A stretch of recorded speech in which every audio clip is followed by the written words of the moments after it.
later on. Let's stick with this part now, and then we'll grow. So the types of variation measure. The range is just the difference between the lowest and the highest scores in the distribution. It's primarily interval and ratio data, but could also be used with any kind of data. It's a simple measure that doesn't use all the scores in a distribution in its calculation. So really, it's not telling us a whole lot. It's telling us, okay, so people varied from 0 to 100. Okay. Doesn't really give us anything we can use to win an argument with. Let's put it that way. Average deviation is the average distance of all the scores from the mean or the average of the distribution. It's only usually used with interval and ratio data, and it's a little bit more sophisticated where all the scores are used, but it doesn't really weight those extreme scores as well as I would like to see, or we would like to see, when you're looking at making major decisions.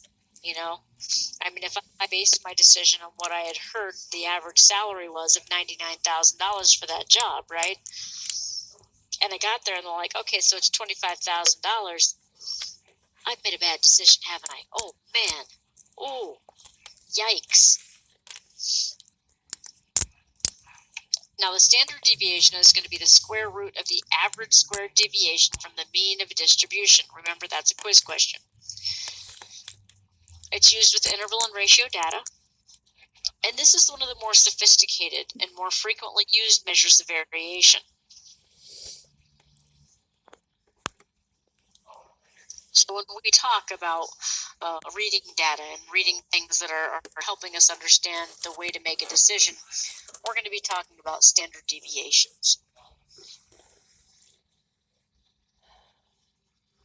As I said before, there's something called the normal curve, a normal distribution. And that's what all of the work is that we're going to be doing in this class is under a standard normal distribution. So when plotted as a line graph, because I refuse to say frequency polygon, a normal distribution forms a symmetrical bell-shaped pattern often called the normal curve. What you're going to see on a normal curve is that the mean, the median, and the mode are all very close to one another. However, the normal distribution is a theoretical frequency. And in statistics, we like to say that it has certain characteristics. It's bell-shaped, it's symmetrical. The right half and the left half are exactly the same. Do you think that happens in real life? No, I am afraid it doesn't. I am afraid that the left and the right half are never equal. The mean, median, and mode are equal and located at the center of the distribution. The normal distribution is unimodal. It has only one mode. Most of the observations are clustered around the center of the distribution, with far fewer observations at the ends or tails of the distribution. And when standard deviations are used on the x-axis, the percentage of scores falling between the mean and any point on the x-axis is the same for all normal curves. So, okay, so this is all just theory, right? This is all just imaginary, and we base a lot of our work on the standard normal distribution. And that's one of those things that is kind of a standard in statistics. Now, there are several different kinds of curves that actually exist in real life. Kurtosis is a word that means how pointy or flat any given curve is. So there are three kinds of kurtosis that we're going to look at here.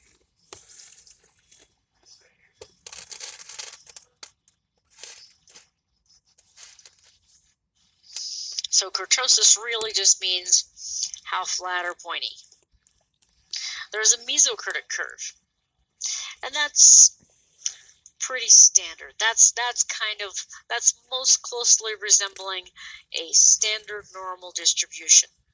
Peaks of medium height, distributions that are moderate in breadth, it comes and it goes. A leptokurtic curve is usually a fairly concerning one when you're looking at biology. What you see with the leptokurtic curve is a very quick increase in actually on population numbers, when you're looking at a leptokurtic curve, this is what they call a J-shaped curve, meaning that you have exponential population growth. Something is happening very, very rapidly. This is normally a sign for concern in biology, in the natural world. Now, if you're talking about money, and we're looking at our bank accounts, and we have this J-shaped curve, that's a cause for celebration, especially when the J-shaped curve flattens out at the top like that. It's called getting rich quick. Now, there's another kind of curve, and it's called a Platykurtic Curve. And this is where we don't have any major increases or major decreases. This is the kind of life cycle you want to see in sales, where you have a nice steady increase, kind of a plateau, and then a nice steady decrease as that product life cycle comes to an end. And hopefully you have some kind of other product on its way to replace this product, and you have another nice flat curve. But, who knows? So 3 kinds of curve. Mesokurtic, pretty normal. Leptokurtic is exponential growth. It means something is really growing fast, and then it really drops fast. And a platykurtic curve, nice, slow, even numbers.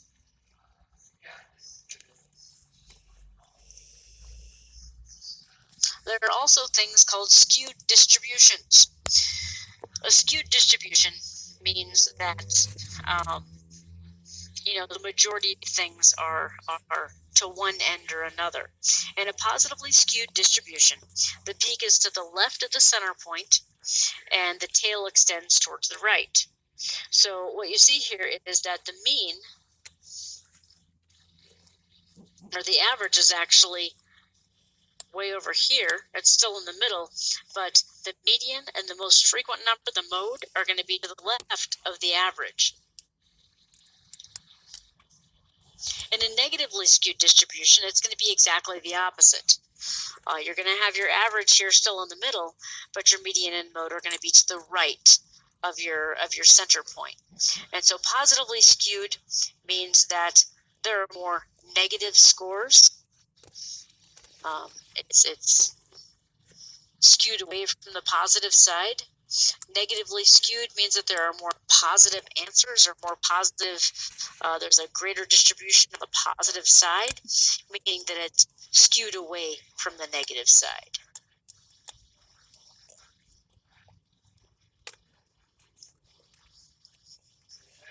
All right, so that pretty well wraps up our lecture today. What we're going to move into now is our examples and how we're going to actually approach the problems that we have for homework today. Average deviation and standard deviation of a set of numbers. So when I get a set of numbers, the first thing I like to do is I like to go ahead and start making a table. And we're going to call these our scores, right? So let's say our numbers are 0, 1,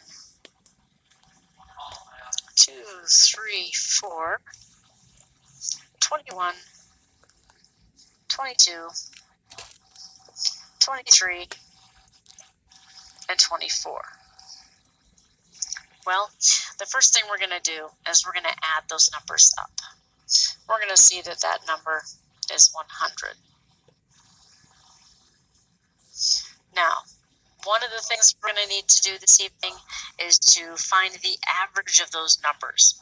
So we can say the average is equal to adding all those numbers up and dividing by the total number in our distribution.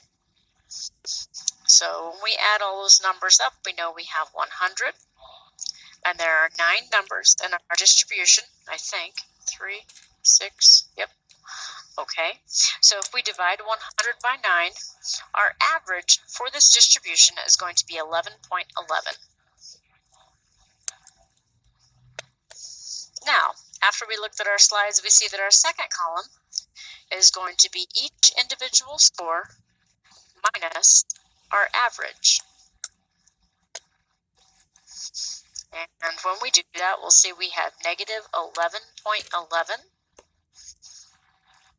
negative 10.11, negative 9.11, negative 8.11, negative 7.11, 9.89,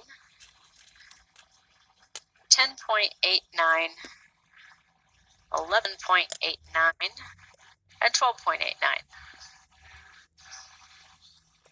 In the next column over, we'll go ahead and take our absolute value of each score minus the mean.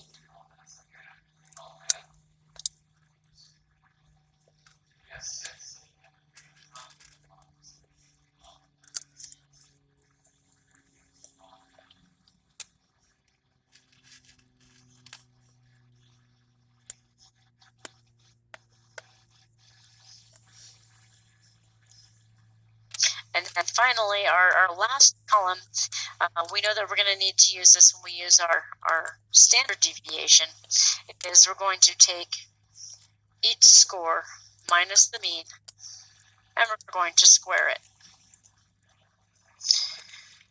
And when we do that, we get the following scores.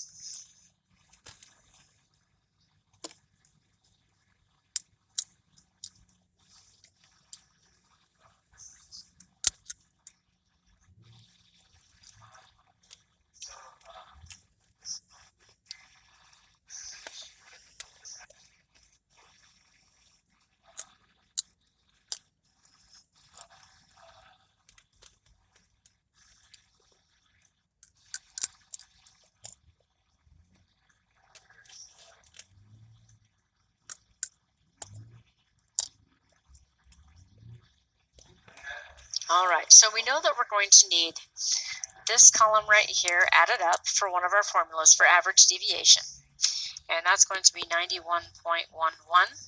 And we know that for standard deviation, we'll also need this column added up, which is going to be 948.87.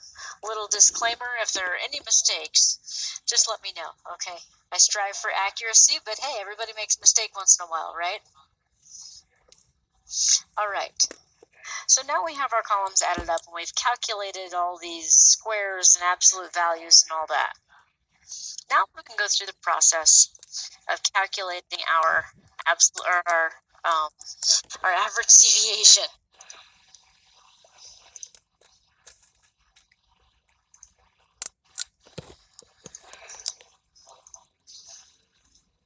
All right, so our formula for average deviation is going to be summation, the absolute value of the score minus the average, divided by the total number in our group.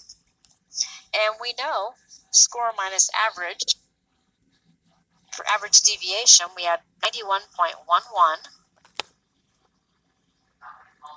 And we know that we have 9 in our group.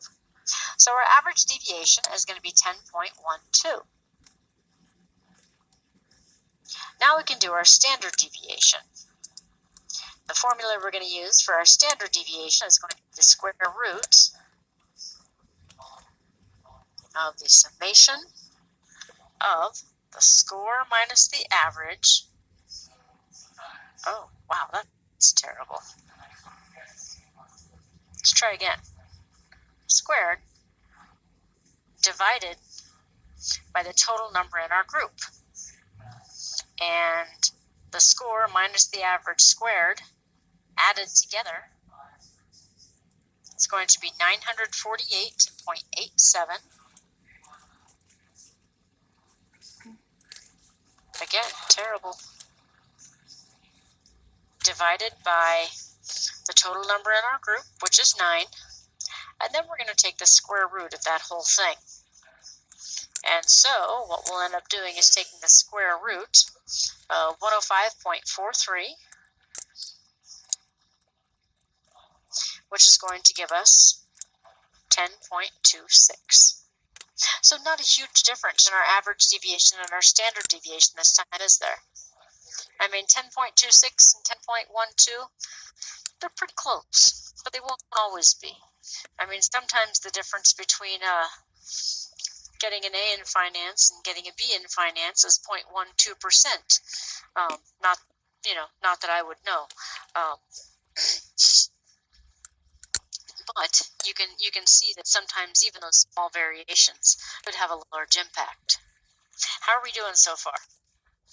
How are we feeling about this information? Is it time for a break? Are we on information overload? Oh no, I've put you all asleep again, haven't I? Darn it. What am I going to do about that? The first column here. This is our first column right here. And these are going to be all of our raw scores. Each one of these is raw scores. Let's say time students spent working on statistics homework. Let's just call it that for fun. And so what we're going to do, first of all, for this column, this X column we'll call it, is we're going to add everything together. When we add these numbers together, we're going to get 100. Now, if you think back to yesterday, we talked about finding the average. The way we find the average is to add everything together and divide by the total number of samples we have in our group. There are 9 scores in our group. So we're going to divide 100 by 9. That's going to give us our average of 11.11. So on average, statistics students spend 11.11 hours studying for class. This is not a real study. I didn't take any real data. I made this all up. I don't know the real number. Disclaimers. So does everyone understand where we got our 11.11 from? We added all these numbers right here. Okay. So our next step is to find out, did I just lose audio? Or X minus our average column, this guy right here. We're going to find out how far each of our scores, each of our raw scores, like 0 or 1, are from our average score, or from our overall average. So 0 minus our average is just going to be negative 11.11. 1 minus our average is going to be negative 10.11. If we go down here to 4 and we type into our calculators 4 minus 11.11, it's going to give us an answer of negative 7.11. That's how far 4 is from our average. Does that part make sense?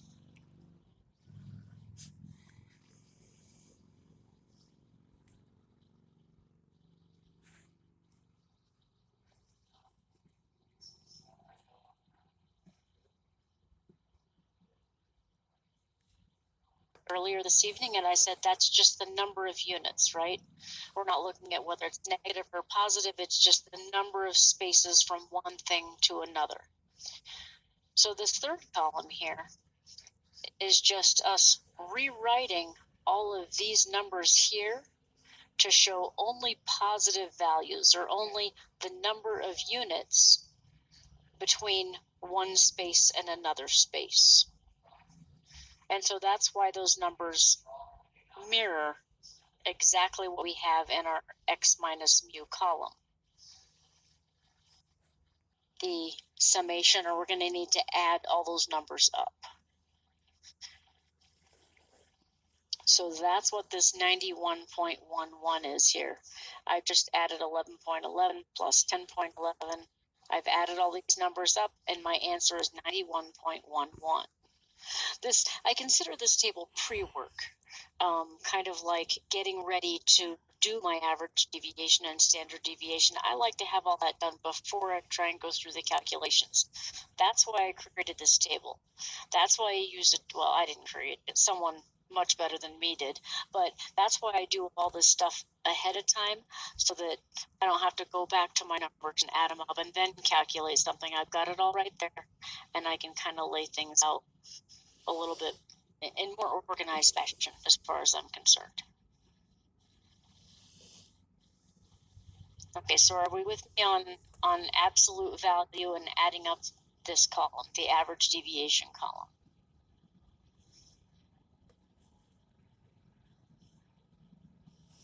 Okay.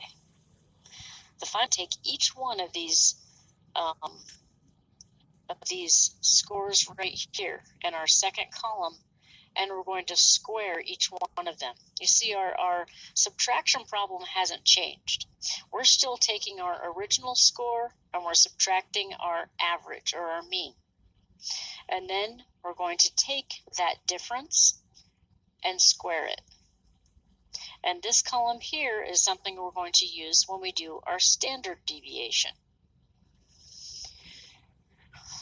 So we'll type into our calculators 11.11 squared, and that's going to give us 123.43. Then we'll type in 10.11 and square it, or multiply it times itself, 10.11 times 10.11, and we'll get 102.21. We're going to continue that process for the entire column of numbers. After we've squared all of those numbers, then we're going to add them up. Because remember, in our formula for standard deviation, we're going to need the summation. We're going to need the addition of all those numbers. We're going to need that sum. That sum is going to be 948.87. So these two columns, we're going to call this column 1, column 2, column 3, and column 4. Column 3 and column 4 are going to be used when we calculate our average deviation and our standard deviation. Now, how are we doing? Are we ready to move on to our calculations? Confused? Or are you feeling a little better? Right. Be sure to tip your waiters. Okay, so now let's first compare, if you can even read my writing, our average deviation and our standard deviation formulas. Now, if we think back to column 3, our average deviation, if we look at our average deviation formula, we need the absolute value of our score minus our mean. But also, we need to add up that entire column. And that's what we've done down here to get our 91.11. So you can see I've used that number in my numerator as I'm working through this problem. What we find down here in the denominator for our average deviation calculation is going to be just the total number that are in our group, just like it was before. So we're going to use a 9 there. And we're going to grab our calculators and we're going to divide 91.11 by 9.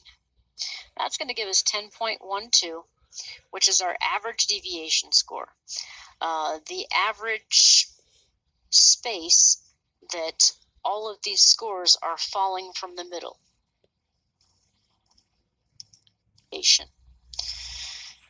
Now remember, average deviation is not as accurate because average deviation doesn't encompass really the majority of people. But when we use a standard deviation, that gives us a broader look at the people who truly are in the middle. Has some similar things from our average deviation formula. We're still subtracting each score and the average, right? And that's going to be our column 4. The only difference is that we use that subtraction problem, or that answer from our subtraction problem, and we squared each one of those scores. And the formula says we have to add them all together. So that's why I squared all of these scores in this column, and then I added them all together right here. I have 948.87 is what that all adds up to. Another similarity in our standard deviation formula is our n number. there are still just 9 participants in our study. And so we're still going to divide 948.87 by 9, because that's how many people are in our study. Now, the biggest difference in standard deviation is that we're going to take the square root of our division problem to find our deviation. And this is a quiz question. You don't need to know the formula necessarily, but you need to know that you're finding the square root of that division problem. So once we divide 948.87 by 9, we see that it's going to be 105.43. And you can check that on your calculators. We may have some minor differences in our answers after the decimal point, but that's just the nature of calculators. Calculators tend to be a little, they tend to give us different answers. Slightly different answers. Not hugely, but slightly different answers. After we've got our 105.43, then we're going to take the square root of that number. And if you think about 100, if you think about the square root of 100, that's going to be 10. So we know that our answer is going to be slightly over 10, which it is, 10.26. But that also gives us that broader view that I was talking about, a more accurate description of who actually is in the middle. And that's why we choose to use standard deviation most of the time. If you want your argument to hold more weight, if you want your argument to be a stronger argument, you're going to use standard deviation over average deviation every time. So now, how do we feel about standard deviation?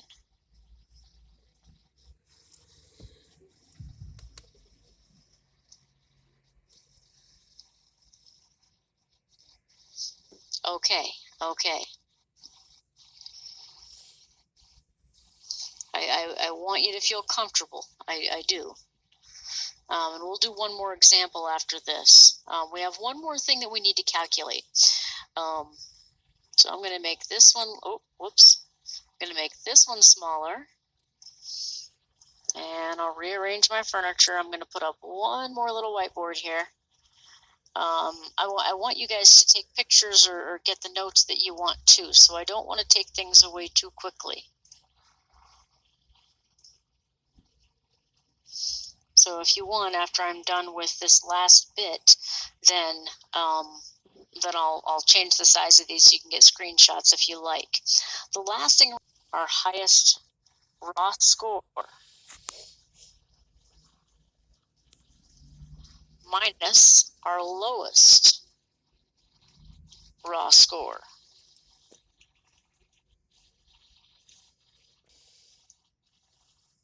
Our highest was 24. Use when we calculate our range. So highest 24, lowest 0. So our highest raw score was 24. Our lowest was 0. So our range is 24.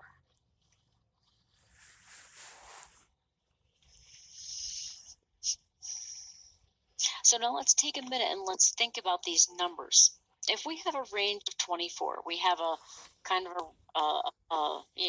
if that's how many numbers are in our distribution, if that's how many possible scores there are, and we think about just the middle of 24, well, the middle of 24 is going to be somewhere around 12, right? 24 divided by 2, that's 12. So that would be our what is our median? 0, 1, 2, 3, 4, 21, 22, 23, and 24. What's our physical middle? 1, 2, 3, 4, 5, 6, 7, 8, 9. We've got 4 numbers on each side. In this case, our median is going to be 4. Ooh, that is not an accurate description, is it? That's nowhere near our 10.26. That's nowhere near our average of 11.11. So median would not be an accurate descriptor, would it? That wouldn't really tell us the whole picture. but our average